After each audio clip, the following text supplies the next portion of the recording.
geste tendre suffit pour donner l'envie d'être ensemble.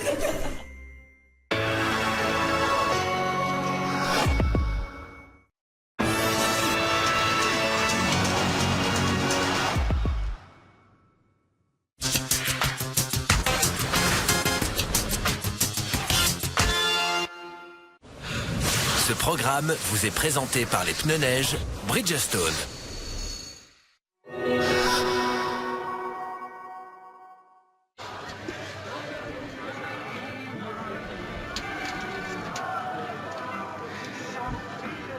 Altenmark Sauerensee pour la 5e descente de la saison. Départ dans quelques instants. On le voit, un grand soleil ici en Autriche, dans cette très très belle région proche de Salzbourg. Une région de skieurs avec beaucoup de champions. À mes côtés, Florence Masnada. Et on va débuter avec un lançoir, un schuss de début qui est vraiment impressionnant. On est allé mesurer quasiment avec notre compas tout à l'heure, notre équerre. Donc voilà, 70 degrés de pente pour ce lançoir. C'est le schuss initial et on va le découvrir avec Johanna Schnarf, l'italienne, qui est donc la première à s'élancer. Johanna Schnarf, qui est, voilà, regardez ce lançoir. On arrive vraiment très très vite, 120 km/h en 6-7 secondes. Et c'est très impressionnant. Après, Flo, vous allez nous décrire cette piste que l'on a reconnue tous les deux ce matin. Oui, c'est impressionnant, mais on aurait envie d'y aller parce qu'en fait c'est tellement bien préparé, c'est tout droit, il n'y a pas grand chose, il n'y a pas de compression en dessous. Donc les filles se font bien plaisir, même si au départ ça peut être effectivement... on peut avoir des petits papillons dans le ventre. Alors cette piste, sinon, à part ce grand lançoir, eh bien, elle est très intéressante, vraiment. Il y a beaucoup de grands virages, de différents rayons, des fois des rayons serrés. Il y a pas mal de petits mouvements de terrain, de petites bosses, deux bosses préparées artificiellement, mais qui, donc on va voir une ici, qui atterrissent dans la pente, donc sans aucun problème. Ah bah non, on l'a perdu, la skieuse. Alors, voilà. Et après, on arrive vraiment dans la dernière partie qui est la plus technique, la partie de la forêt où il y a des virages où on va chercher un peu la contre-pente, où on va, il faut des fois entrer dès le début de courbe sur le pied. La neige est aussi un peu plus compacte, un peu plus dure et c'est une partie d'ombre. Donc vraiment une piste intéressante et vous l'avez dit tout à l'heure, il y a eu seulement un entraînement, ce qui peut gêner certaines filles qui ne connaissent pas trop justement cette piste. Oui, là je pense que ça sera évidemment un élément très très important. Un seul entraînement et encore c'était avant-hier, donc dans des conditions qui étaient un peu différentes parce qu'il faut savoir qu'hier il a neigé à peu près une vingtaine de centimètres de neige assez humide quand même. Johanna Schnarf à l'arrivée avec une faute de trajectoire, on l'a vu là, ça va coûter très très cher à l'italienne. Il y a 2 sauts également sur cette piste, le dernier va intervenir dans quelques instants. 2 sauts qui ne sont pas naturels, c'est des sauts créés mais qui sont bien dans l'axe de la pente, donc qui ne pose pas vraiment de problème. 1,50 pour Johanna Schnarf. Voilà, c'est pas un temps canon apparemment par rapport à l'entraînement. Elle devrait quand même être à 2 secondes de la tête à peu près, l'italienne. Oui, celle qui a gagné l'entraînement, c'est Anna Fenninger en 1,48,94, qui était un premier entraînement, donc ce qui veut dire qu'elles n'étaient quand même pas à fond. Les filles, elles étaient aussi en prise de repère, donc ça devrait aller bien plus vite. Et vous avez un petit salut de Patrice Ageloer qui nous écoute et qui vous dit qu'il a encore progressé au golf, donc il vous défie dès que la neige aura fondu. Avec plaisir, Patrice. Allez, Andrea Fischbarer vient de s'élancer. Alors elle connaît cette piste parce qu'elle est à la maison. Elle vient de Eben, qui est une toute petite station toute proche d'ici. Donc elle connaît cette piste de Sauerensee. C'est vrai que les Autrichiennes sont très attendues ici. On a d'ailleurs eu quelques articles sur le fait qu'elle n'ait pas gagné depuis longtemps. Les Autrichiennes, aïe, malheureusement pour Fischbarer, elle a beau connaître cette piste, elle vient de commettre une erreur majuscule. Oui, assez classique chez elle.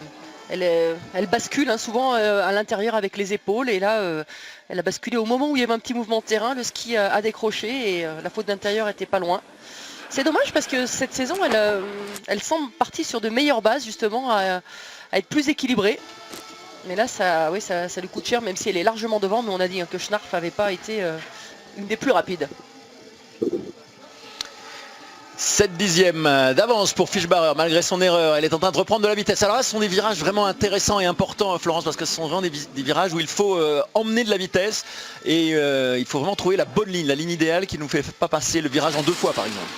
Oui, c'est tactique, des fois il faut vraiment être patient sur l'entrée de courbe et puis prendre de la marche, c'est-à-dire 2 ou 3 mètres et appuyer progressivement, et des fois il faut être décisive dès l'entrée, changer de rythme au niveau du changement de pied de manière très efficace et très intensive en entrée de courbe. Et c'est pour ça qu'elle est intéressante d'ailleurs cette descente. Et oui, et quand même une énorme avance, hein. Énorme écart creusé par Fischbarer. 1,64 d'avance pour l'Autrichienne par rapport à l'Italienne. Mais il est certainement possible d'aller encore plus vite. Bravo, elle a eu du cœur, Andrea Fischbarer. Elle a notamment emmené beaucoup de vitesse dans cette partie technique, hein, dans la forêt, sur le bas. Et on l'a dit, cette forêt, c'est son terrain de jeu, hein, depuis qu'elle est toute petite. Donc j'imagine qu'elle n'a pas été surprise. On revoit voilà, quelques-unes de ses erreurs. Oui, elle rentre, elle n'est pas tout à fait en direction. Elle essaye de raccrocher avec le pied intérieur, mais elle est le centre de gravité qui est trop justement à l'intérieur de la courbe et le ski extérieur qui s'échappe. Ouais, elle a bien posé 5-6 dixièmes là-dessus dans l'histoire. Leanne Smith, la première américaine au départ, le fameux lançoir, hein, donc 70 degrés hein, sur certains passages, donc on va dire 68 degrés de pente, hein, vous voyez 90 degrés c'est la verticale, c'est quand même très très raide, 120 km/h en 7 secondes à peu près, c'est une sacrée accélération pour les filles, voilà, c'est un peu de... Voilà, comme Space Mountain ou des trucs comme ça, c'est vrai que ça fait un peu mal au ventre je pense. Mais, oui, mais je pense qu'une fois qu'on l'a passé, c'est comme tout, après on voit qu'il n'y a pas de difficulté, il n'y a pas de compression, il n'y a pas de bosse derrière, donc ça pose pas de problème. Voilà, en tout cas Leanne Smith, elle n'est pas totalement à l'aise non plus dans ses courbes à grande vitesse sur le haut. Et elle a quand même de l'avance par rapport à Fichy. Ouais, mais on l'a vu se battre hein, pour essayer de passer les portes. Là, ce matin, je sais que le chef d'équipe américaine qui disait que cette saison c'était compliqué. Pourtant, ils avaient fait à peu près le même type de préparation que la saison dernière, mais ils ont eu beaucoup de petites blessures. Et puis bon, la chef de file, hein, Lindsey Vonn, qui était pas forcément là non plus tout le temps. Et voilà, ça tient à pas grand chose. Ils espèrent encore pour ce mois de janvier, parce que le vrai l'objectif principal de l'équipe américaine, bien sûr, ce sont les Jeux Olympiques. Hein, le ski aux États-Unis, il est reconnu d'abord et avant tout par une victoire aux Jeux. Leanne Smith va être loin de la victoire. Elle est deuxième à 77 centièmes de Fischbarer. Elle a repris un tout petit peu de temps sur la partie finale, sur ce dernier Schuss. Mais à l'arrivée, elle reste quand même assez loin de l'Autrichienne, toujours en tête.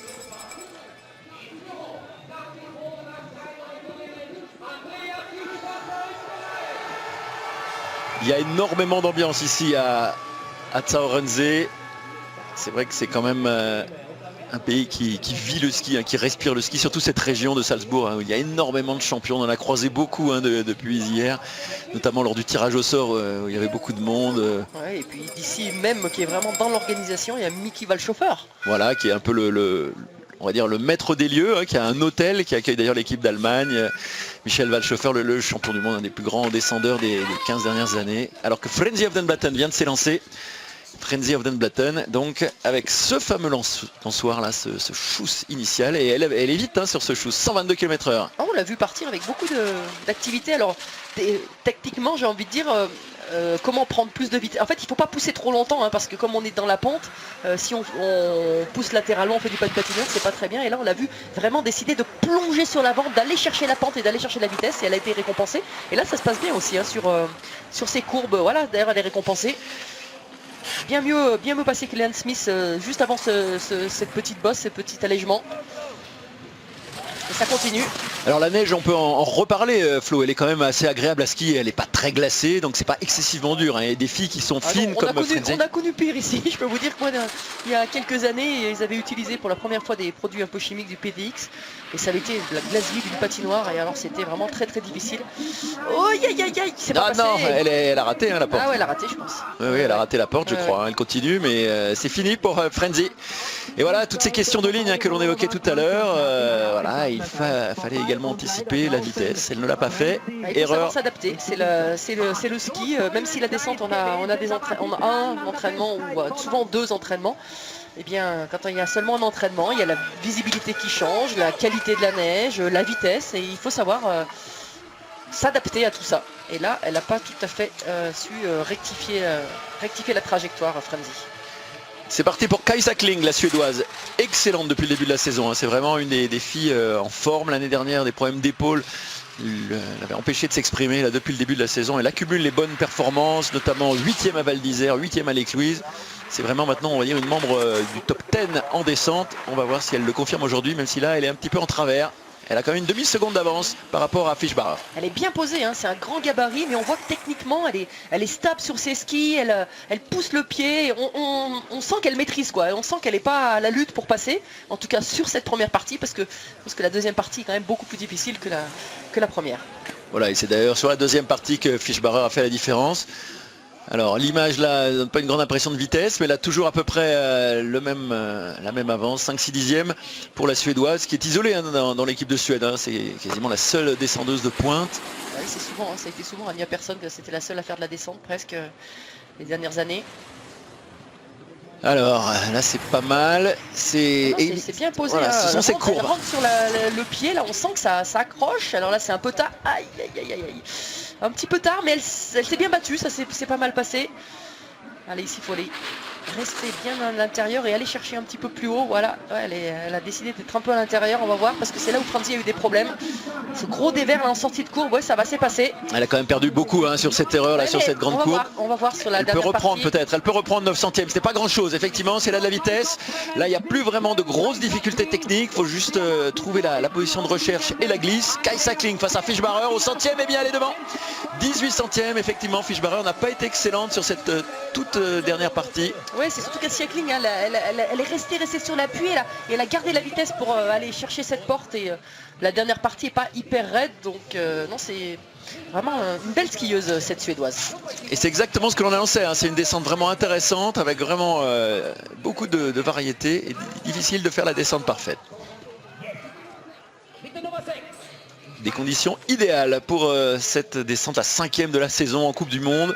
Regina Sterz, encore une chance pour l'Autriche. Regina Sterz d'Erpfendorf, ça c'est pas tout à côté, parce que c'est vrai qu'il y a beaucoup de petites stations et de petits villages en Autriche, mais Regina Sterz, elle est attendue aujourd'hui et il va falloir quand même qu'elle réussisse des performances notables pour gagner sa place. Pour les Jeux, hein, on l'évoquait pour les Américaines, mais c'est vrai pour toutes les équipes.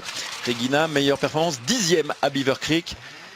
Ouais, j'étais en train d'essayer de regarder sur votre petite fiche, Bruno, parce que je n'ai pas le souvenir qu'elle ait été très 10-18, transcendante. Hein, 10-18, 36. Voilà ces résultats. C'est vrai que c'est pas très bon pour elle, qui avait fait quand même de très bonnes choses l'année dernière. Ah oui, et la saison dernière, notamment aux entraînements, elle scorait tout le temps. Et puis d'ailleurs, on s'était dit, mais c'est qui cette Sterz? Et puis c'est là où on a dit, mais oui, elle est mariée et c'était Madame Sterz et c'était Regina Mader. Voilà.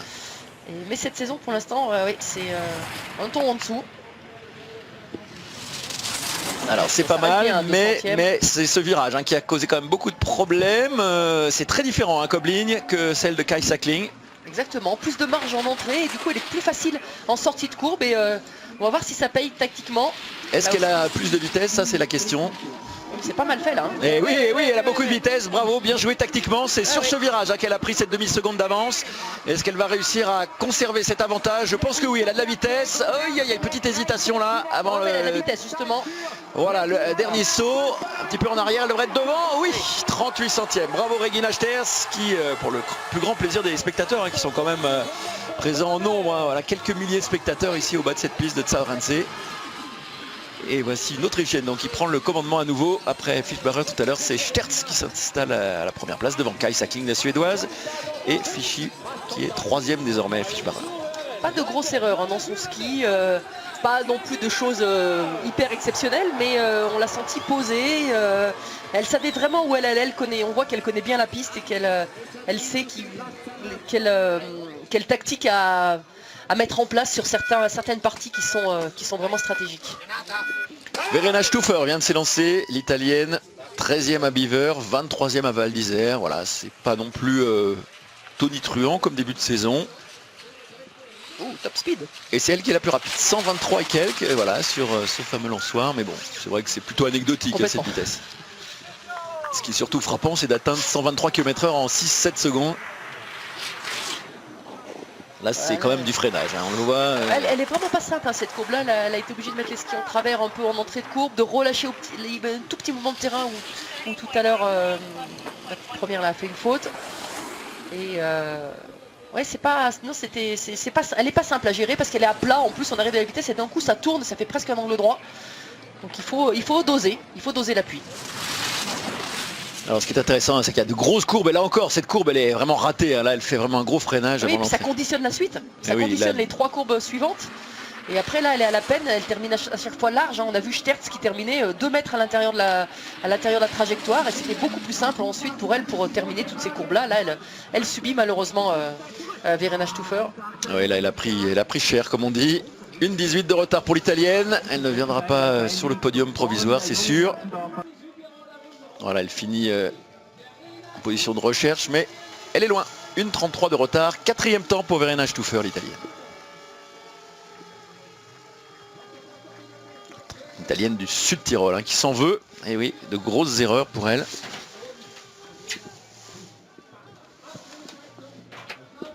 Alors, il n'y a qu'une Française hein, dans le top 30. C'est Marie Marchand-Harvier qui s'élancera avec le dossard 13. Alors que Stacy Cook, elle, vient de partir. L'américaine Stacy Cook de Mammoth Mountain. Elle était sortie à Val d'Isère. 12e place à Lake Louise, c'est son meilleur résultat de la saison. L'année dernière, elle avait signé plusieurs podiums, hein, 2 podiums l'année dernière. La saison de sa carrière hein, pour l'instant, l'année dernière.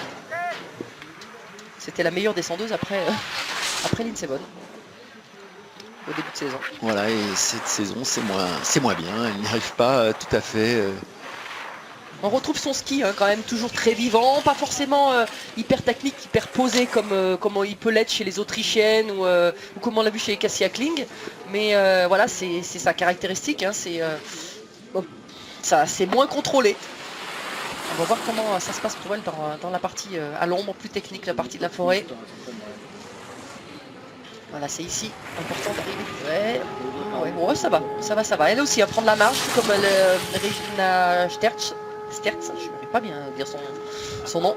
Ouais, c'est pas mal fait. Hein. Vous voyez, hein. Alors, quand on prend plus de marche sur l'entrée sur ces 2 premières courbes, après, on arrive plus à tailler la courbe, à laisser travailler son ski.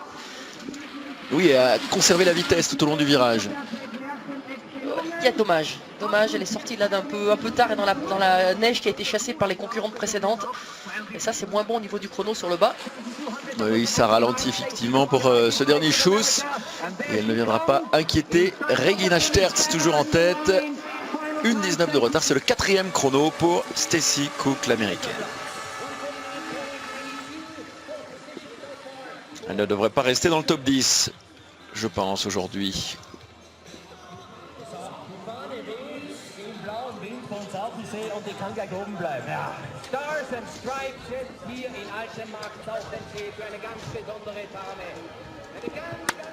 À suivre, Giulia Mancuso. Giulia Mancuso qui a eu une mésaventure hier. J'ai bien compris, elle faisait du hors-piste avec sa sœur, hein, c'est ça. Et sa sœur s'est blessée assez gravement puisqu'elle s'est fracturée une vertèbre. Donc Giulia l'a accompagnée à l'hôpital à Salzbourg. Elle a d'ailleurs manqué le tirage au sort hier soir.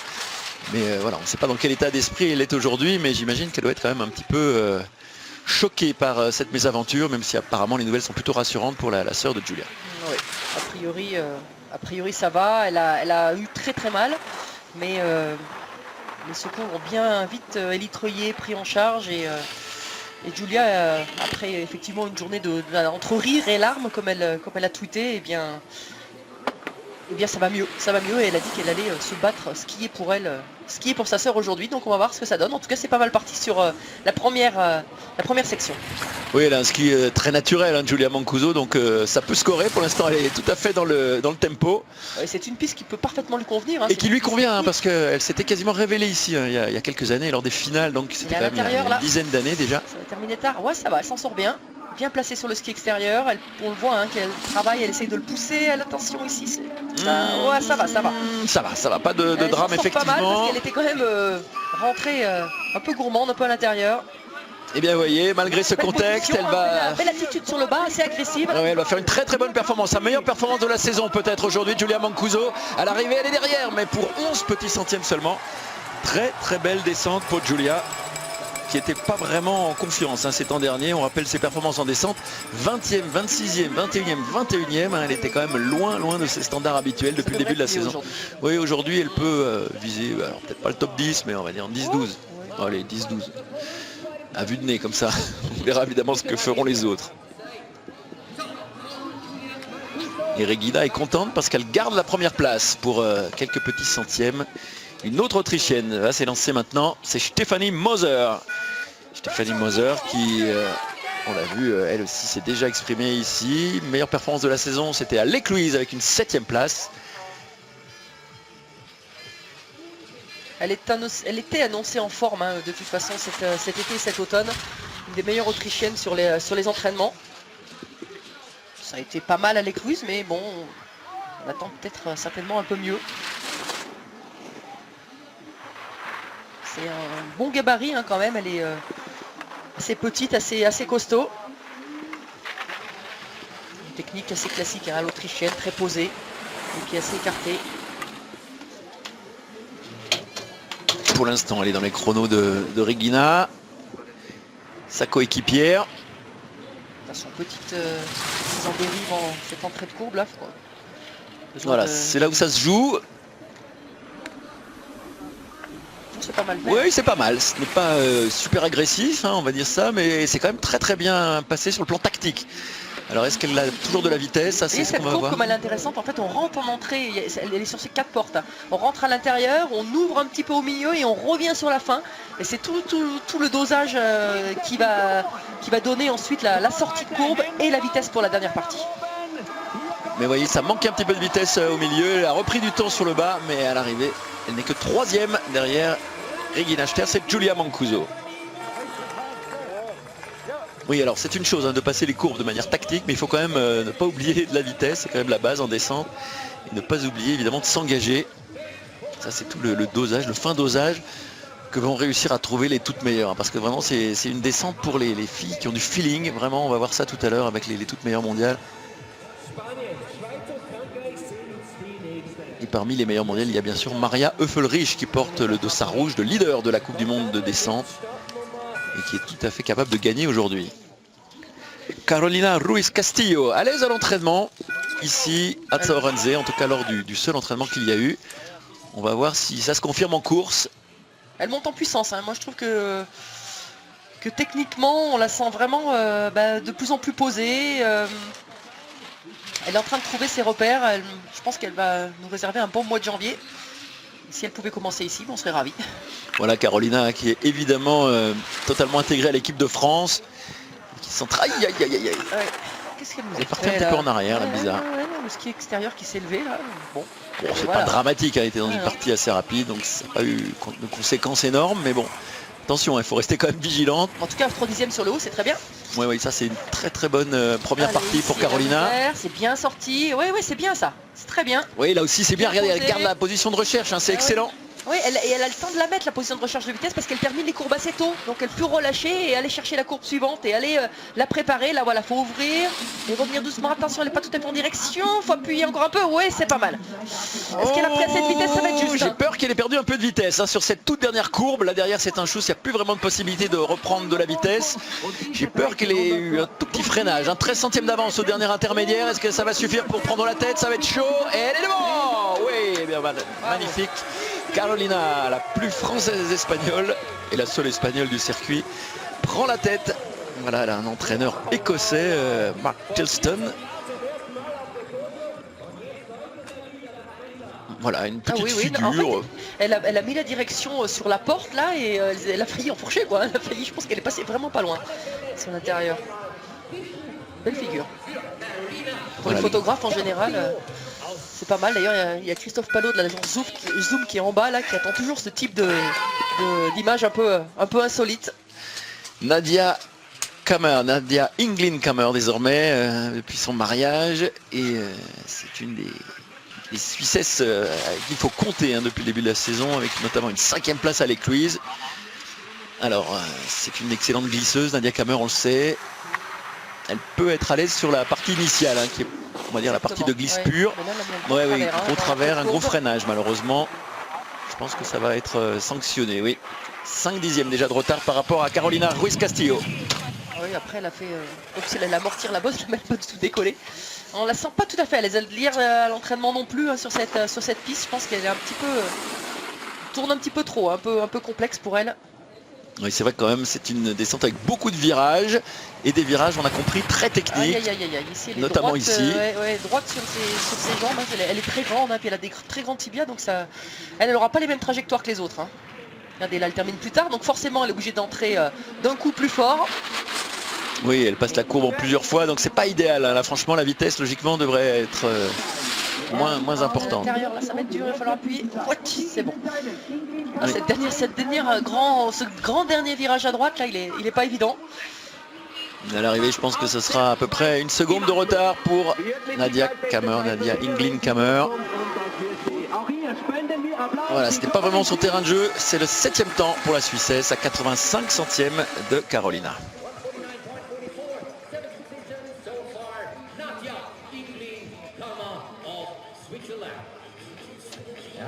Voilà, on revoit le saut. Ça pose pas vraiment de problème. Pas vraiment décollé d'ailleurs.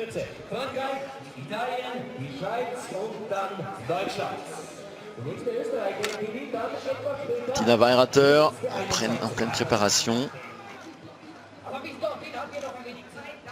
Jamais gagné pour l'instant en descente. Pourquoi pas aujourd'hui? Elle cette piste. Hein. Elle disait qu'elle Oui, avait elle l'aime beaucoup. d'Europe. Il y a eu des championnats juniors aussi qu'elle a gagné. Oui, le championnat du monde. Allez Marie. Allez Marie, c'est parti pour le lançoir. Alors Marie, on l'a évoqué, on l'a vu tout à l'heure en image avec hors-piste et Christophe Plenet. C'est vrai qu'elle revient d'une blessure, d'une chute, une blessure hein, qui n'est pas du tout totalement guérie. Elle nous disait qu'elle avait toujours très mal à l'épaule droite. Donc voilà, c'est quand même ski avec la douleur. Elle aurait bien aimé qu'il y ait un autre entraînement hier pour rentrer dans le rythme.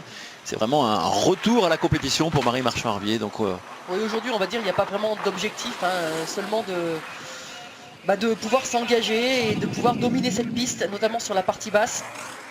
Vous voyez, hein, dès qu'on s'engage un tout petit peu moins, le chrono il est tout de suite intransigeant.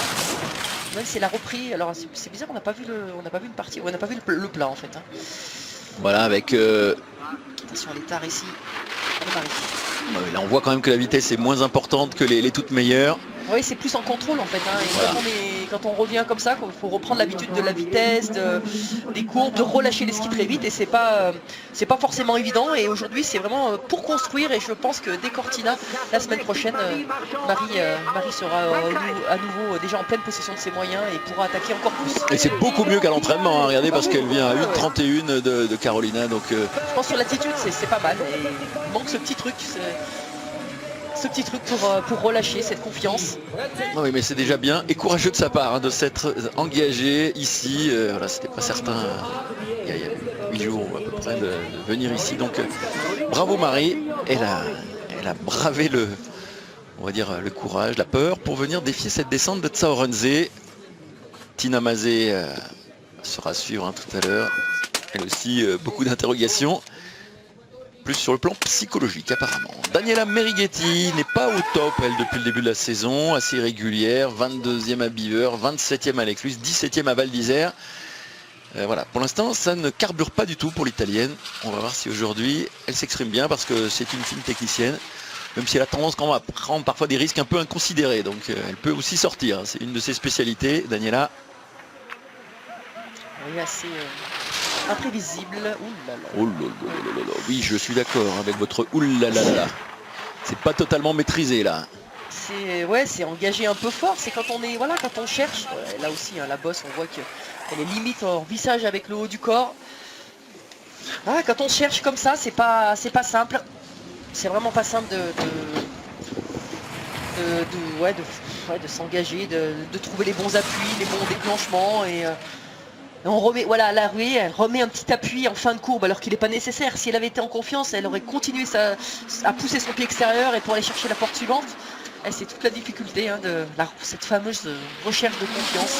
Ouais, on la voit un petit peu en défense, hein, on la voit un petit peu en arrière. Elle n'était pas loin non plus. Là, elle n'était pas loin de l'intérieur. Mais bon, elle limite la casse. On va dire qu'elle est à une demi-seconde. C'est quand même rapide et elle va signer quand même une bonne performance, peut-être même sa meilleure performance de l'année. Je parle de la saison évidemment, puisque c'est la première descente de 2014. 6e place pour Daniela Merighetti à 58 centièmes. C'est quand même très correct pour l'italienne compte tenu de ses performances de cette année. Elle qui avait gagné à Cortina hein, il y a 2 ans.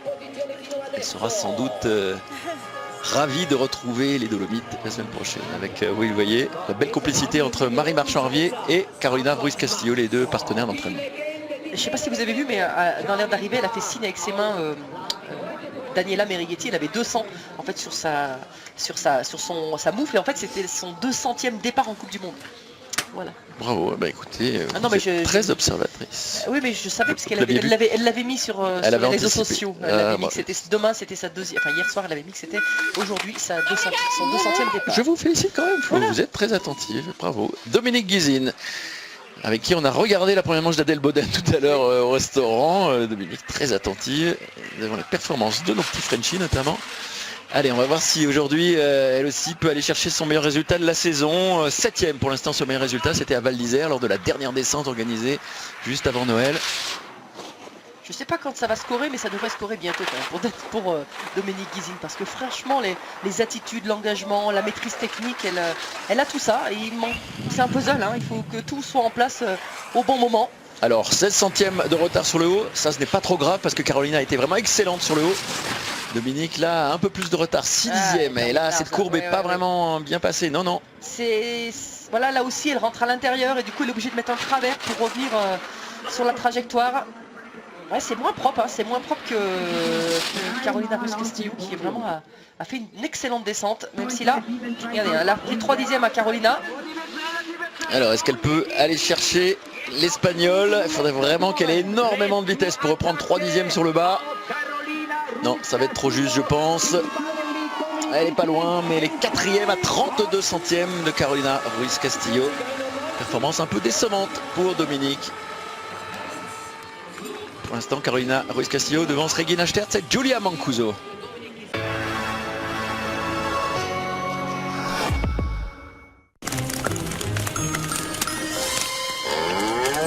Parfois, un geste tendre suffit pour donner l'envie d'être ensemble.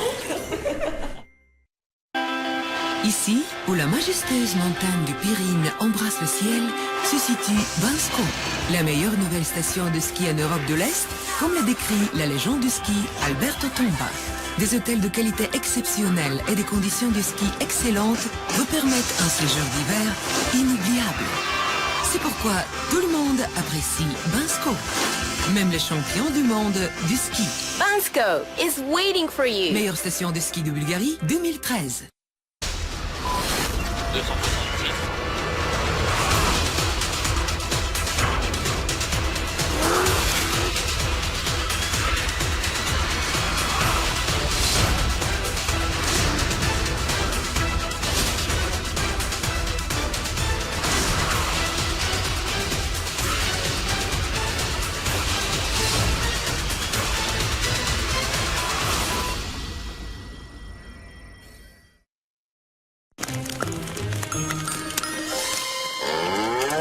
Parfois, un geste tendre suffit pour donner l'envie d'être ensemble.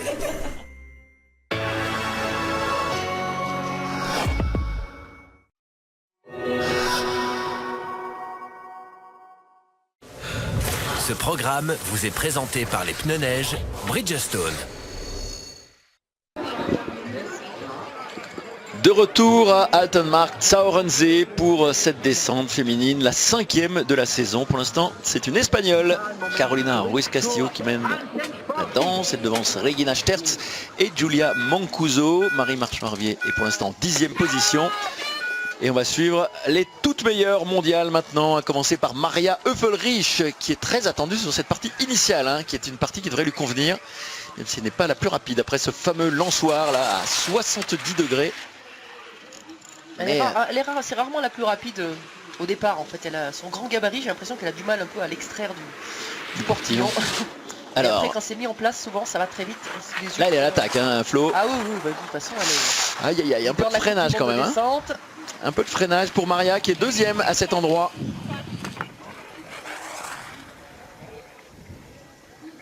Belle attitude, hein, belle position de recherche de vitesse. Oui, alors là avec les écarts, enfin en même temps c'est la première qui s'élance, mais on va les voir peut-être une plus grande partie. Oui, sur la partie plate notamment. Avec ce petit saut qui ne saute pas beaucoup. Là, ce plat où il y a une neige qui s'est déposée, bon ils ont enlevé au maximum, mais... Et vous voyez, fort logiquement, elle a repris du temps sur cette partie qui lui convient à merveille. Elle a 2 centièmes d'avance maintenant. Alors là c'est le saut plus important et la manœuvre. Attention, qu'est-ce qu'elle a fait? Petite erreur ici, là. Un peu surprise par peut-être le contraste entre le rentrer dans le sombre, dans l'ombre. Là, elle a bien préparé, hein. Elle a vraiment bien préparé. Regardez, elle est à l'intérieur, elle touche même la porte, alors qu'il y a des filles qui terminaient à l'extérieur, dans le dévers en dessous. Ouais, tactiquement, c'est bien fait, c'est bien posé. Il n'arrive pas grand-chose là. Alors, est-ce qu'elle peut reprendre le commandement? Ça semble très très bon ce que fait Maria Höfl-Riesch. Oui, elle est devant. 35 centièmes. Oui, parce que là, elle a de la vitesse. Et pour ce chose final, ça devrait être idéal. Elle est très très bonne en général. Alors, des fins de parcours. Maria Höfl va prendre le commandement, c'est sûr désormais. Oui, elle reste bien agressive sur le dernier saut et elle est devant avec une demi-seconde d'avance par rapport à Carolina Ruiz Castillo. Bravo, elle fait honneur à son dossard rouge de leader. Regardez papa qui est ravi avec sa moustache.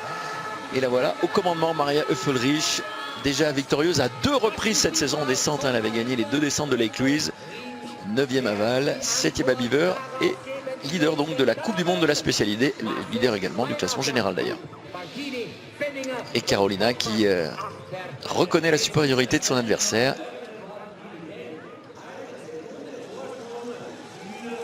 Alors, elle ne semble pas totalement satisfaite de sa prestation. Oh, bah, elle a fait une petite erreur, hein. Je pense qu'elle s'est fait un peu peur, hein, sur l'entrée en forêt là. J'ai pas vu exactement ce qu'elle avait fait, mais...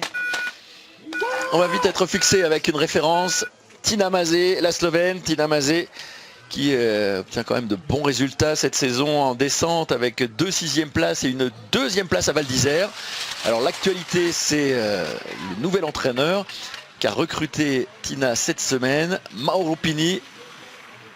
Le Suisse, hein, qui est venu donc l'épauler, qui remplace donc Walter Ronconi. Elle a pris beaucoup plus large ici, pas tout à fait sur la même trajectoire, plus ronde. Mais elle est à l'attaque, elle est bien, hein. Ah, attention, avant le mouvement de terrain, ça va y être chaud. Oui, là elle est passée en aveugle, heureusement qu'elle ouais. connaissait le chemin, parce que c'était chaud effectivement pour Tina Maze, qui est à l'attaque, hein. Vraiment on la sent avec un bon esprit là, agressif. Alors elle est dans les mêmes temps, hein, que Maria Höfl-Riesch après la partie plate, donc ce qui est bien pour elle. Et c'est la discipline dans laquelle elle s'exprime le mieux cette saison, la descente, donc ça se confirme aujourd'hui. Elle a regardé sur ce passage très tactique, elle est vite. Ouais, c'est posé, hein, c'est Tina Maze quand techniquement elle est posée et on sent que le ski pousse sur la courbe, qui va chercher la courbe suivante. Mais attention parce qu'il va falloir garder de la vitesse. Oh, non, c'est pas très bien fait. Ça. Non. Effectivement. Non, on a vu, hein, le ski extérieur qui a chassé, ça fait un petit travers. Alors elle a perdu du temps dans la courbe et elle a perdu du temps pour le bas surtout. Voilà, 16 centièmes de retard. Elle ne les reprendra pas avec cette erreur juste avant le chose final. Tina Maze devrait être battue. Oui, et elle est battue assez nettement, 74 centièmes finalement à l'arrivée de retard. Voilà, quelques erreurs sur le dernier tiers de cette piste. Et la voilà, chassée du podium provisoire. Regardez ça. Ici, elle n'est pas tout à fait sur le pied extérieur et il chasse, il accroche 2-3 fois, une position un peu en recul. Et puis, ouais, elle n'a pas attaqué assez tôt. Et oui, puis derrière, voilà, elle fait un peu de chemin, quelques mètres. Voilà. Ouais, alors que Maria Riesch, à ce moment-là, elle relâche et elle va chercher la vitesse. Et bien elle continue à accrocher pour passer la porte. Alors Hartung, si je puis me permettre, Hartung, car voilà Tina Weirater qui, comme vous le disiez tout à l'heure, connaît très très bien cette piste et qui a de bons souvenirs puisqu'elle a gagné en Coupe d'Europe et surtout les championnats du monde junior ici devant Laragout, hein, il y a quand même quelques années déjà. Et Tina Weirater, elle est quand même à la maison parce qu'elle a beaucoup de supporters. Son papa Arti Weirater est originaire d'une région très très proche d'ici. Et ici, elle est considérée comme une Autrichienne carrément, hein, parce que là, j'étais surpris hier, le speaker l'a annoncé comme l'Autrichienne Tina Weirater, alors qu'elle représente bien le Liechtenstein, la jeune et jolie Tina Weirater, qui n'a pas encore fait la différence. Hein, sur le haut, c'est sur la partie technique qu'elle va pouvoir éventuellement reprendre ses 25 centièmes à Maria Höfl-Riesch. Cette partie-là, elle n'est pas vraiment favorable à Tina, hein, qui devrait encore reculer un peu, je pense, par rapport à l'Allemande. Voilà, non, ça reste quand même dans les mêmes eaux. Donc c'est intéressant pour Tina parce qu'elle peut faire la différence dans les virages très techniques. Hein. C'est vraiment une très très bonne glisseuse, très bonne technicienne. Ça va pas être évident parce que Maria a été très tactique et bien skiée à part la petite erreur en entrée de forêt. Pour l'instant ça se passe bien pour Tina Weirater qui a vraiment aussi passé un cap cette saison en géant. Et regardez, 23 centièmes, c'est bien. Ah, c'est tout son toucher de neige. Ah là, attention parce qu'elle a terminé tard. Elle a perdu un peu de vitesse, je pense, Tina. Et puis surtout la hauteur sur les trajectoires. Il va falloir qu'elle termine beaucoup plus serrée. Alors ici, voilà, on rentre à l'intérieur, on écarte. Et maintenant, on appuie plus fort pour aller chercher la porte et la vitesse pour le bas. Ouh, ouais, ça va être dur. Hein, ça va être dur. Et oui, son petit gabarit contre le 1m82 de Maria Höfl-Riesch. Je pense que ça va être très juste. 6 centièmes de retard.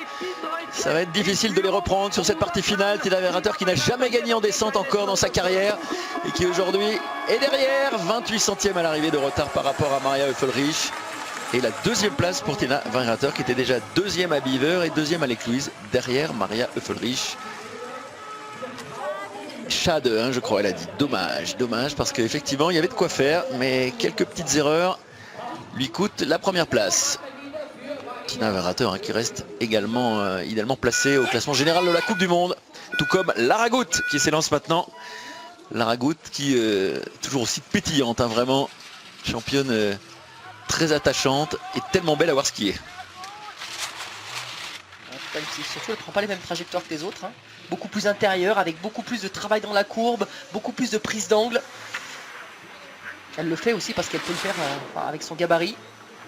Oui, une alors sorte de gravité qui est un peu différente des autres. Voilà, c'est 1m60 contre 1m82 à Maria Riesch, donc vous voyez, c'est pas du tout la même limonade, et notamment sur cette partie haute où elle va perdre du temps. Ouais, et puis elle n'a pas pris beaucoup de vitesse là, avant de plonger sur cette bosse là. Il est possible qu'elle perde du temps sur cette partie de glisse. Alors, Lara qui évidemment peut faire la différence hein, dans la partie technique. Lara Gut qui reste également hein, une des filles en forme depuis le début de la saison. Elle a gagné la première descente de la saison hein, sur la piste de Beaver Creek. Alors aujourd'hui, est-ce qu'elle peut faire cette différence? Flo, ça va être difficile hein, quand même dans cette partie. Elle n'a pas trop perdu hein, quand même sur le plat, surtout qu'elle n'était pas arrivée avec beaucoup de vitesse. Je trouve que c'est pas mal pour Lara, on va voir ici. Elle devrait rentrer plus intérieure que les autres. 33 centièmes, elle reste dans les mêmes chronos que Maria Höfel-Riesch. Est-ce que ces dernières courbes vont lui permettre... un petit peu. Voilà, c'est pas mal fait. Hein. C'est pas mal fait sur l'intérieur. Mais on a vu, ce qui est important, voilà, c'est cette courbe aussi là. Cette grande courbe, il faut être patient et revenir très tôt. Et en plus, il y a un thé vert dans la sortie. Elle ne reprend rien du tout. Et là encore, je ne pense pas qu'elle puisse reprendre grand chose sur le chose final, Lara Gut. Avec voilà, c'est 58, 59 kilos, ça va dépendre des jours. Lara Gut à l'arrivée, elle va être battue. Une 48-79, elle est même 5e. Voilà, c'est la partie initiale hein, qui lui aura été fatale quand même, Flo. Oui. Alors qu'on a le plaisir d'accueillir dans notre cabine Marie Marchand-Hervier qui est très gentiment venue nous voir. C'est vraiment sympa parce qu'il fallait quand même faire le travail, monter, grimper au milieu des fans autrichiens. Donc d'abord merci Marie. Et puis bah, voilà, on va avoir l'analyse en live alors qu'on voit ici voilà, quelques-unes quelques-uns des beaux passages de Lara Gut. Voilà, la première place donc pour Maria à droite, Tina Werrater à gauche est battue. Et à mes côtés, Marie Marchand-Hervier. Alors Marie, bonjour d'abord. Et voilà, quelques petites infos. C'était quoi les sensations aujourd'hui? On va dire que votre descente, à vous, elle était propre. Mais bon, on va dire que c'était une reprise, hein, on l'a bien compris. Oui, je pense que ma descente déjà était bien mieux que celle de l'entraînement du premier jour. Il n'y a pas de mal, en même temps je me prenais plus de 4 secondes. Aujourd'hui, vraiment l'objectif c'était de reprendre des sensations de vitesse et puis de justesse au niveau des courbes, au niveau technique.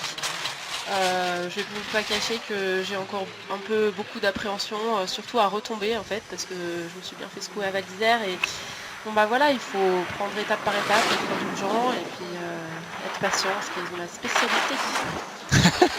C'est vrai que la patience c'est une qualité hein, pour tous les skieurs. Voilà, vous avez expérimenté un peu tous hein, ces longues périodes. Oui, alors la douleur elle est présente, hein, c'est ce que je disais tout à l'heure. Il y a quand même toujours cette douleur à l'épaule. C'est un gros hématome, c'est ça, on peut dire ça? Ouais, ça en fait ça a complètement écrasé le muscle et on sait très bien qu'un muscle pour qu'il se reconstruise ça prend du temps et c'est douloureux en fait dans les mouvements, notamment perte de vitesse, donc c'est un peu embêtant.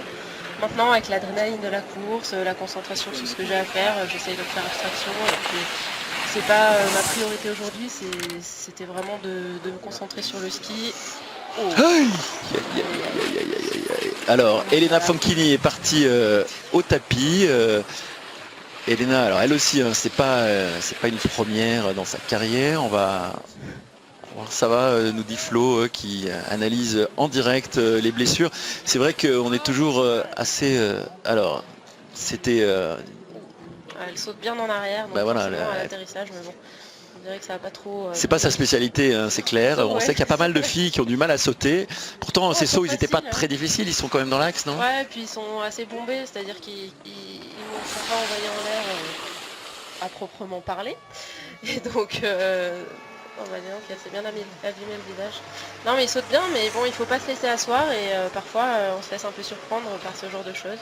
Maintenant ça fait partie du job, c'est pas forcément sa spécialité, mais elle est forte sur d'autres trucs. Oui, non, c'est une skieuse très très impressionnante parce qu'elle va vraiment très vite. Elena Fancchini, qui elle aussi a quand même eu son lot de blessures tout au long de sa carrière. On voit le classement. Eh bien, la super nouvelle, c'est de voir votre copine. On a vu les images quand vous êtes allé voir Carolina, votre partenaire d'entraînement. 3e pour l'instant, derrière du très beau monde, Maria Höfel-Riesch et Tina Weinrater. Donc c'est pour l'instant une super performance pour l'Espagnole Carolina Ruiz Castillo, donc la partenaire de l'équipe de France depuis quelques saisons maintenant. C'est presque comme si elle faisait partie de notre groupe et je pense que ça fait du bien parce qu'on a eu un début de saison difficile. On a Marion Roland qui nous manque bien sûr et puis moi qui ai un peu du mal à démarrer la machine avec un beau coup de frein. Donc voilà, on fait ce qu'on a à faire, mais je pense qu'il faut profiter des moments comme ça et je pense qu'elle le fera parce qu'elle sait ce que c'est. Voilà, et puis voilà Carolina qui effectivement amène un petit peu de peps à cette équipe de France avec sa structure autour d'elle. En tout cas, Maria, elle, est en tête, solidement en tête. On l'a dit, c'est elle qui mène également le classement général de la Coupe du Monde.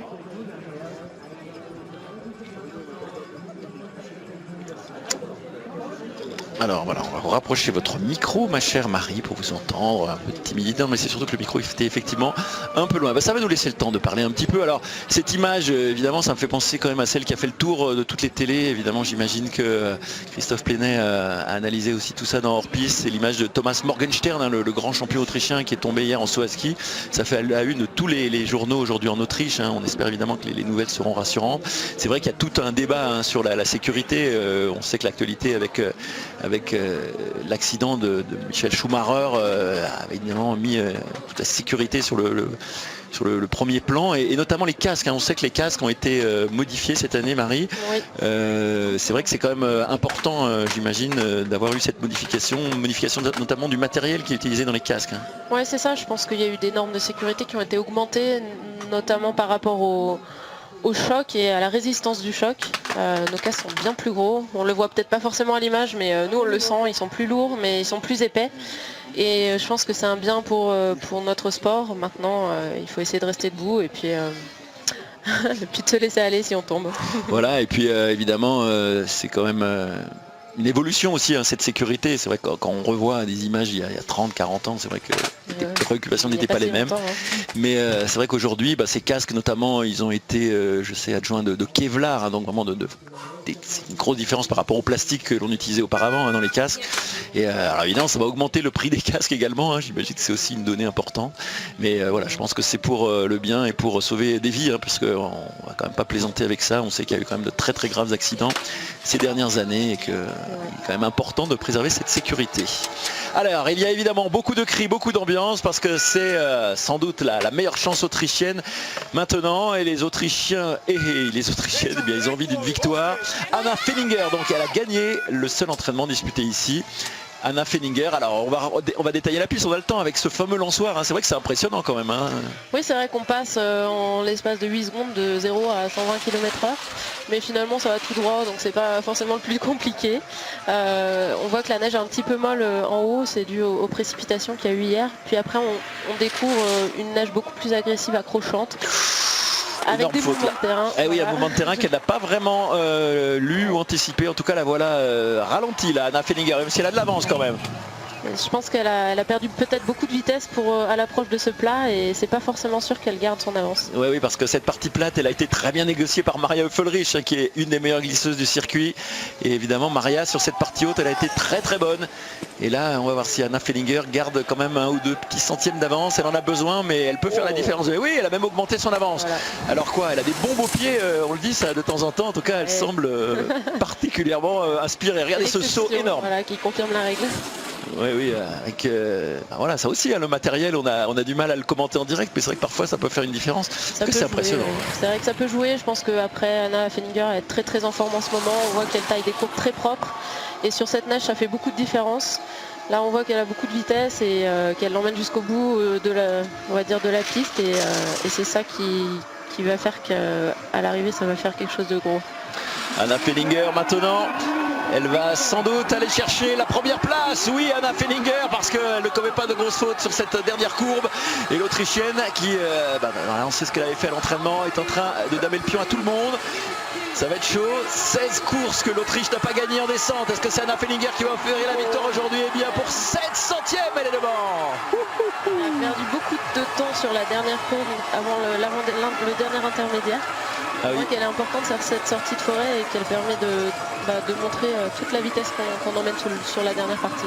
18e temps sur le dernier quart de cette piste, 18e temps, mais quand même la première place pour Anna Fenninger qui prend le commandement donc devant Maria Höffelrich. Et bien voilà, je disais qu'il y avait une petite disette, c'est vrai qu'en Autriche on compte les victoires, mais c'est quand même assez énorme ce qu'a fait Anna Fenninger sur l'ensemble de cette descente, bravo.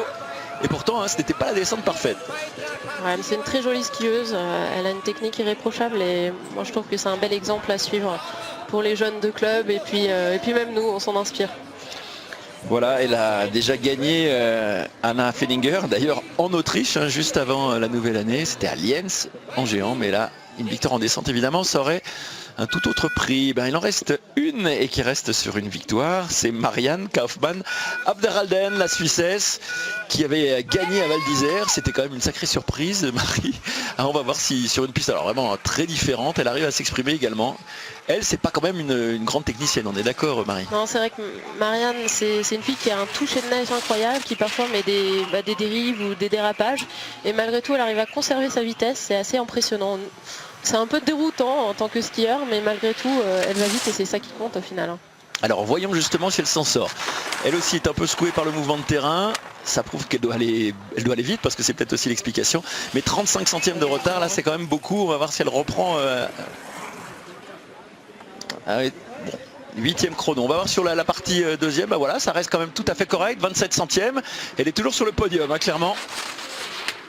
C'est assez incroyable de voir sa technique peut-être un petit peu particulière, mais je pense qu'elle a, comme je disais, un toucher de neige incroyable. Elle laisse vraiment filer et du coup elle a des parties de glisse où elle est très très rapide et puis malgré tout sur des courbes où elle emmène sa vitesse, elle a un gabarit imposant et elle s'en sert. Donc c'est chapeau. Elle va reprendre du temps peut-être sur le bas, mais elle va être battue 61 centièmes. Elle a effectivement repris du temps sur le bas, mais elle a perdu beaucoup dans les courbes de la forêt. 5e chrono pour Marianne Kaufmann Abderhalden, juste derrière Carolina Ruiz Castillo.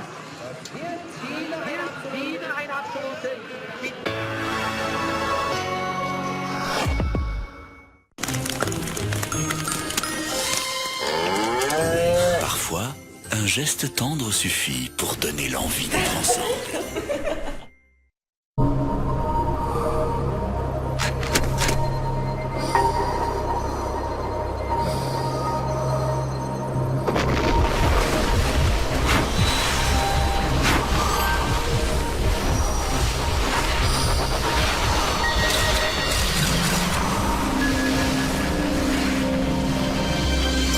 Hiver, Bridgestone. Maîtrisez l'hiver. Votre route, notre passion. Bridgestone. Bien sûr, c'est l'argent qui décide de la façon dont vous passerez vos prochaines vacances. Mais il ne tient qu'à vous de décider que votre argent vous rapporte 4% pendant 4 mois. Before Bank, mon banquier, c'est moi. Les vacances à la neige, ça peut être ça. Ou ça? Ah non, là, c'est vraiment trop. Nous, on préfère ça.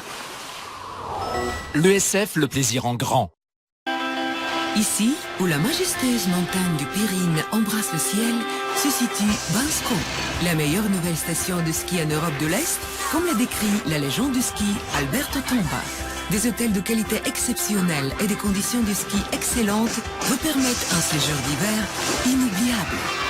C'est pourquoi tout le monde apprécie Bansko, même les champions du monde du ski. Bansko is waiting for you. Meilleure station de ski de Bulgarie 2013.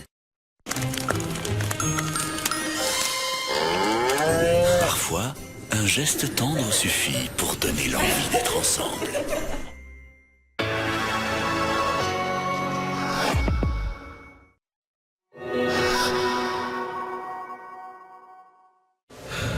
Ce programme vous est présenté par les pneus neige Bridgestone.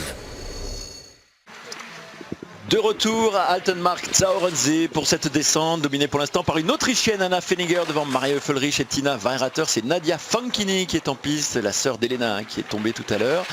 Et puis je vais saluer Marie Marchand-Revien qui est très gentiment venue nous tenir compagnie un bon moment. Merci Marie. Mais merci, Maurice Adrien n'est pas venu nous voir, il a dû rester à Adelboden, donc il faut bien qu'on fasse son travail. C'est-à-dire il a assuré il a assuré Adelboden quand même. On le rappelle, il y a 2 Français aux 2 premières places, donc ça sera quand même à suivre également tout à l'heure. En tout cas merci Marie, et puis voilà, on croise les doigts, on est très heureux quand même de vous voir progresser de jour en jour et de course en course. Ça fait plaisir de voir Eurosport France se déplacer sur nos courses. Voilà, écoutez, on est ravis, on a le soleil, on vous a amené le soleil. Faire la différence, voilà. Et puis j'en profite pour faire un coucou à toutes les personnes qui nous regardent et surtout celles qui m'ont soutenu après Val d'Isère et puis qui me soutiennent au quotidien. Voilà, on leur fait un petit bisou à eux aussi, effectivement, à tous ceux qui nous écoutent là-bas, un peu partout, du côté des Contamines notamment. Et oui. Allez, merci beaucoup en tout cas Marie, et puis on va suivre la suite de cette course avec Florence, Nadia Fankini qui, j'espère pour elle, n'a pas trop entendu parler de sa sœur.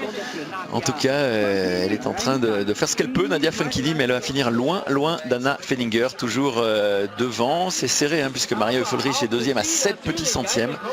Mais Anna Feniger avait vraiment une motivation extraordinaire aujourd'hui. Et l'Autrichienne est bien partie pour s'imposer à la maison, alors que Nadia Fankini sera dans les profondeurs du classement. Pas trop à la fête cette année en descente, Nadia. Fabienne Sutter pour l'équipe suisse dans quelques instants. Ça, c'est Lise Gurgel qui s'élancera avec 2,28. Fabienne Sutter, c'est la prochaine, elle s'est lancée. Alors Florence, ça va, les analyses de Marie, c'était correct, il n'y avait pas trop... elle est bien, hein. Oui, un petit avenir de consultante. Fabienne Sutter, donc pour la Suisse. Flo, c'est vrai que ça s'est joué entre les grandes favorites. C'est vrai que Feniger, Höfel, Weirater, on ne peut pas dire que le podium soit une grosse surprise. Bon, c'était l'ordre qu'il fallait peut-être déterminer, mais c'est vrai qu'on a quand même les grosses favorites aux avant-postes. Voyons si Fabienne Sutter vient surprendre un petit peu cette hiérarchie. C'est pas gagné. Ouais, moi j'aime bien Fabienne Sutter, j'aime bien son ski et j'attends à ce qu'elle reclaque un bon résultat. Ça fait quand même plusieurs saisons qu'elle en reclaque pas autant que quand elle avait gagné, je me rappelle, à Bansko. Ça date un petit peu, mais elle a vraiment le ski pour aller chercher. Là, elle n'avait pas tout à fait fini la courbe, vous avez vu, elle n'avait pas fini. Et, du coup en l'air, elle a failli graber. Oui, elle a fait un virage grabé, c'est pas mal ça en descente, mais c'est rare. Fabienne Sutter qui a quand même fini 4e à Beaver Creek. Oui, c'est une technicienne vraiment très fine, notamment une spécialiste du Super G. Oui, mais il manque un petit truc. Alors il paraît que, selon les informations des journalistes suisses, il paraît qu'elle n'a pas du tout le moral en ce moment. Donc voilà. Ça arrive. Oui, ça arrive. Donc pas toujours. Un petit résultat faudrait peut-être lui amener un peu le sourire. Après, c'est vrai que dans l'équipe, il y a pas mal de filles qui vont bien. Donc l'ambiance doit pas être mal, mais en même temps, des fois, on a envie d'être à leur place, quoi. Donc c'est pas si simple. Oui, non, mais on sait que la psychologie fait partie du sport et voilà, on peut effectivement parfois. Ah ouais, de toute façon, en plus haut niveau, c'est dans la tête que ça se joue, quoi qu'il en soit. Le moral n'est pas au top et c'est pas évident. Donc de scorer 20e à 2,07. Fabienne Sutter que l'on retrouvera peut-être très bientôt avec le sourire. Même si elle avait un petit sourire là à l'arrivée. Ah bon? Je sais pas si c'était un rictus ou un sourire, mais bon, ça ressemblait à une sorte de sourire.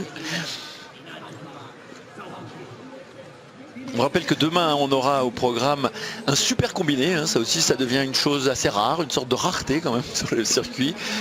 On voit une petite figure là de Fabienne Sutter, un super combiné avec un super G et une manche de slalom. Début à 9h30 demain donc sur cette même piste. D'ailleurs le départ du super G est assez étonnant parce qu'en fait il part dans l'autre sens. C'est-à-dire qu'il est entre deux, il est vraiment au milieu à peu près et il part dans le sens inverse du plat et après il y a une épingle de 360 degrés presque pour repartir sur l'entrée en forêt.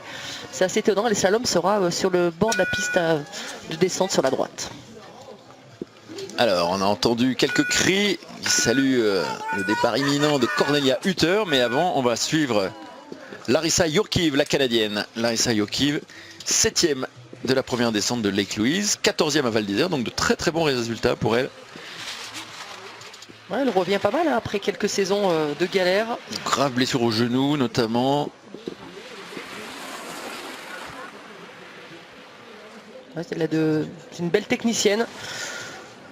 Après, elle fait jamais quelque chose d'exceptionnel, mais on sent qu'il y a de l'engagement et de la volonté d'aller chercher les courbes. Ouais, 51 centièmes, elle est allée vite sur le plat. On n'a pas vu le plat, mais elle est allée vite.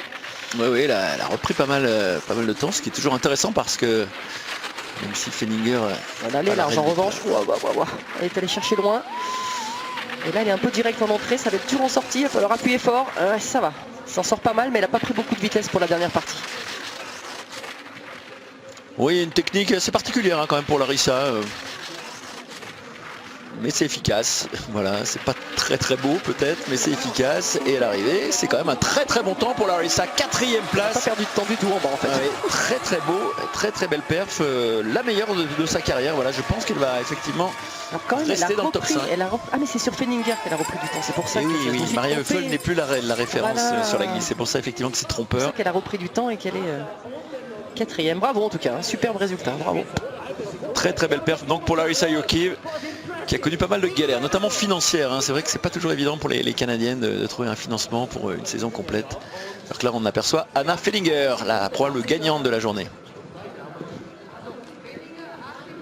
C'est son coach qui est autrichien et qui est là avec son fils. Il était à côté de nous tout à l'heure quand on regardait le géant d'Adelboden. Lotte Smith-Seljerte, la Norvégienne, qui elle, alors vraiment, on l'attendait de course en course, et boum, à Val d'Isère, elle a sorti un très bon run, 5e de la descente de Val d'Isère le 21 décembre dernier. Donc on va voir si ça se confirme aujourd'hui. Elle est partie à l'attaque là, c'est full attaque.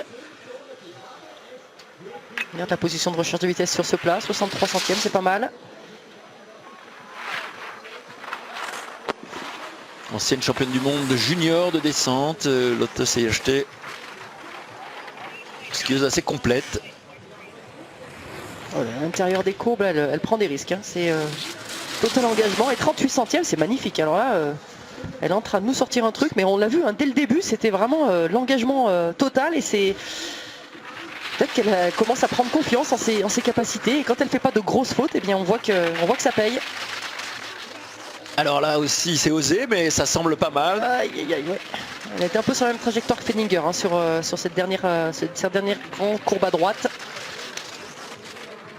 Voilà, elle a freiné un peu.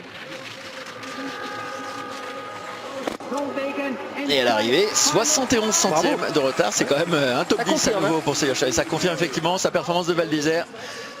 Bravo, ça commence à entrer pour Seljerte, qui reste une skieuse très jeune, parce qu'il n'a que 22 ans.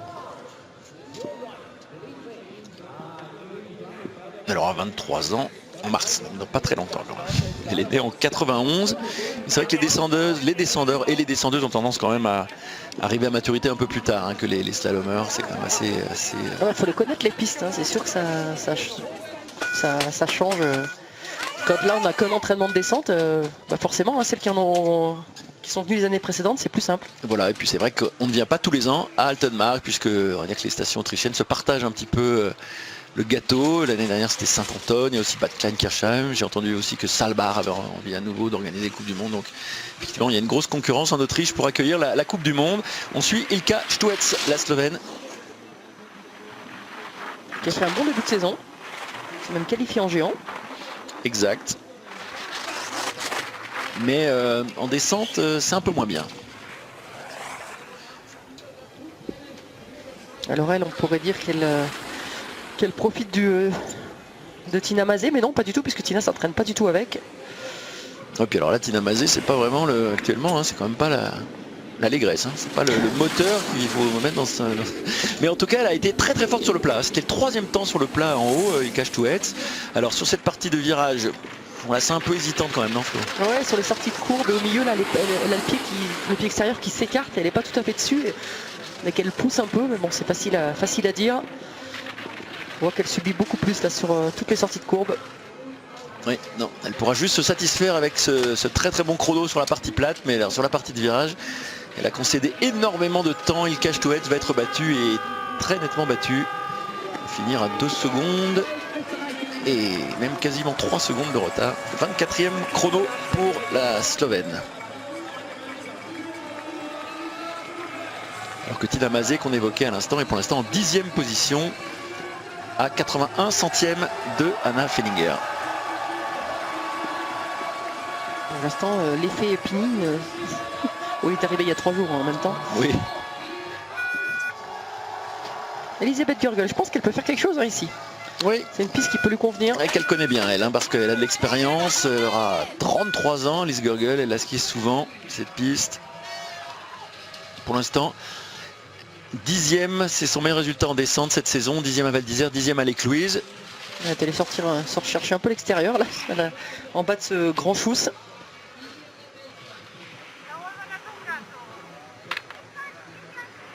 Quelques soucis de matériel apparemment cette saison, Lise Gurgel. Aussi très intérieur hein, sur la porte avec le petit mouvement de terrain. 18 centièmes, c'est bien. Assez intérieur au niveau du saut. Un gros saut aussi, il doit avoir pas mal de vitesse. Oui, apparemment elle est quand même très vite là sur ces 2 sauts. On va voir ce que ça donne. Mais je pense qu'elle reste à la lutte pour une place d'honneur parce qu'à 35 centièmes vous êtes sur le podium. Et elle est devant, elle est non seulement en lice pour le podium, mais peut-être pour la victoire. Lise Gurgel, ça serait quand même une énorme sensation. Les Autrichiennes, là, elles sont déchaînées aujourd'hui devant leur public. Quand ça tourne, que c'est un peu glace, un peu à l'ombre comme ça, rappelez-vous, un Garmisch, c'est 2 titres en descente et en super G, c'était glace, dur, ça secouait et elle était là. Et là, ça se passe bien. C'est énorme ce qu'elle fait parce que Fellinger avait fait la faute fatale sur le dernier chousse et ça serait une énorme sensation. Lise Gurgel pour une victoire inattendue. Anna Fellinger est au commandement. Mais Lise Gurgel va peut-être la faire chuter.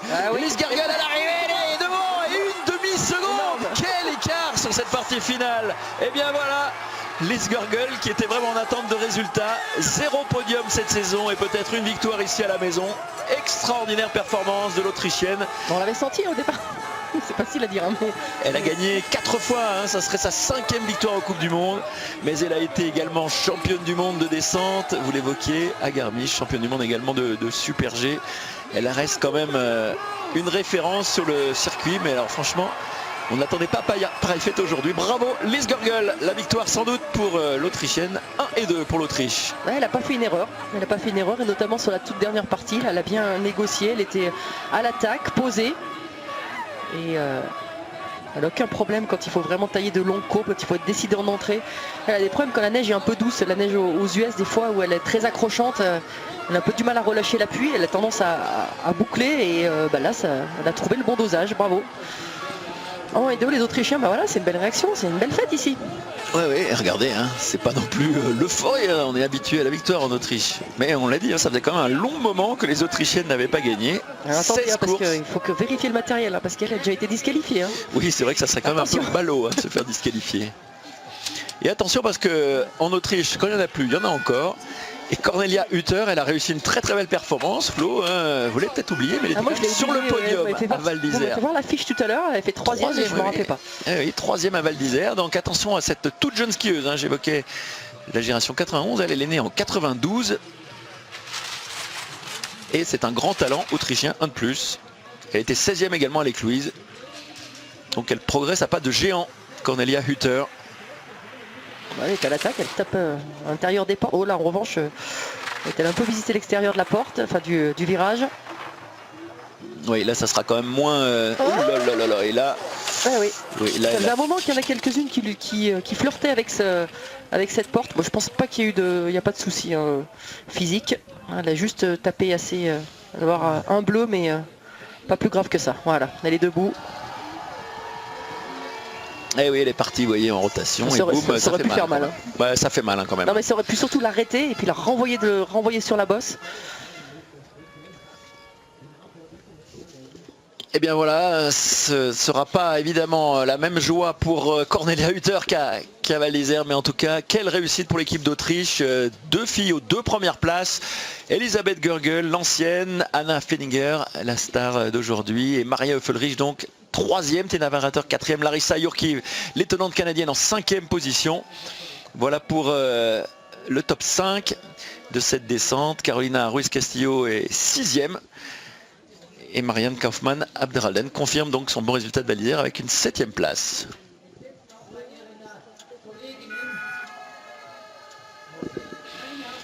Des regards inquiets, mais pas de gros bobos hein, pour Cornelia Hutter, même si elle a été sans doute bien secouée par cette rencontre fortuite avec une porte. Cornelia Hutter, la jeune Autrichienne, qui ne va pas gâcher la fête autrichienne. Le doublé hein, qui se dessine, Lise Görgel devant Anna Fenninger, Maria Höffelrich. Alors on va suivre Niki Osp maintenant. Encore une Autrichienne ou Lauren Ross? Non, c'est Lauren. Lauren Ross, pardon. Lauren Ross, Niki Osp, ce sera juste après. Donc on va suivre l'américaine qui elle est un peu loin cette saison, hein. C'est peu de le dire. Alors qu'elle avait signé l'année dernière de très belles performances, elle aussi. Deuxième à Garmisch notamment. Voilà, elle a pris une trajectoire pas commune. Hein. Elle est vraiment allée aller chercher très large en entrée. C'est assez étonnant. Moi, elle me fait penser un peu à une Benjamin avec sa position de recherche de vitesse là. Non, mais ça allait vite hein, déjà, hein, puisque la saison dernière notamment c'était pas mal. Oh là là, elle était limite de. Cette bosse, elle atterrit quand même un peu plus dur que les autres. C'est un saut un peu plus long.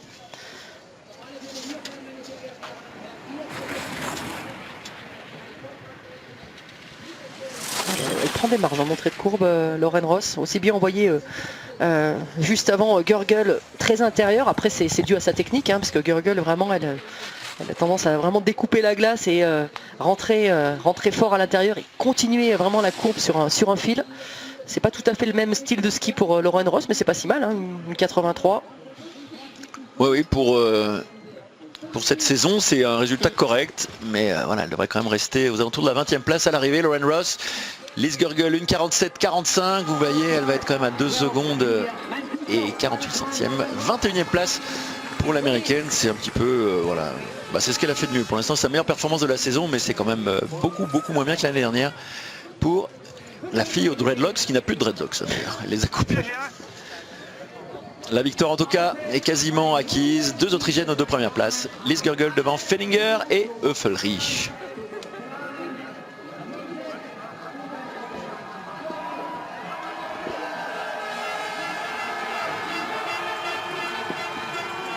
Alors le classement qui apparaît ici, bravo l'Autriche hein, quand même Florence, parce qu'à domicile elles ont tout donné sur une piste qu'elles connaissent par cœur, c'était peut-être le petit avantage, mais en tout cas bravo elles hein. Et bravo à Lise Görgel, franchement qu'on n'attendait pas à pareille fête.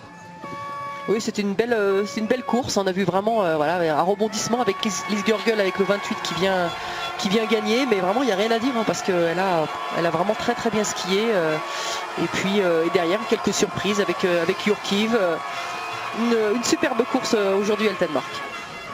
Voilà, et pour l'instant donc vous l'avez vu, Marie Marchand-Ravier est en 19e position pour son retour, voilà. Performance qui nous a fait plaisir quand même.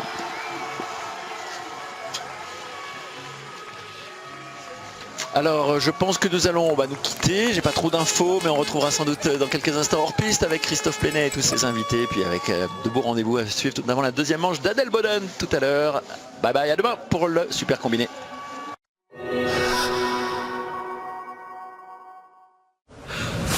Ce programme vous a été présenté par les pneus neige Bridgestone.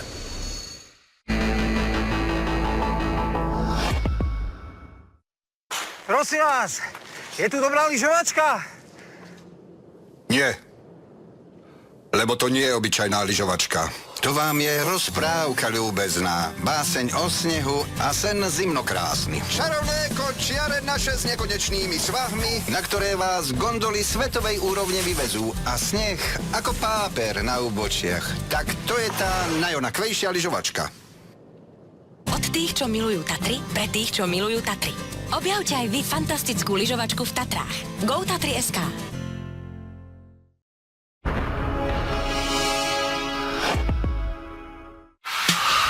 Avec 39 duels et des finales à couper le souffle, leur rivalité est un classique déjà entré dans l'histoire. Puissance surhumaine, rapidité hors du commun, endurance hors norme. Ils ont tout l'arsenal du super-héros et sont destinés à s'affronter à nouveau. Elle aussi est déjà entrée dans l'histoire, mais sa domination est sans partage. Les Invincibles sont à l'Open d'Australie, à partir de dimanche soir, 1h, live sur Eurosport et Eurosport 2. Qui a le pouvoir de surprendre ? Ce programme vous est présenté par tennispoint.fr.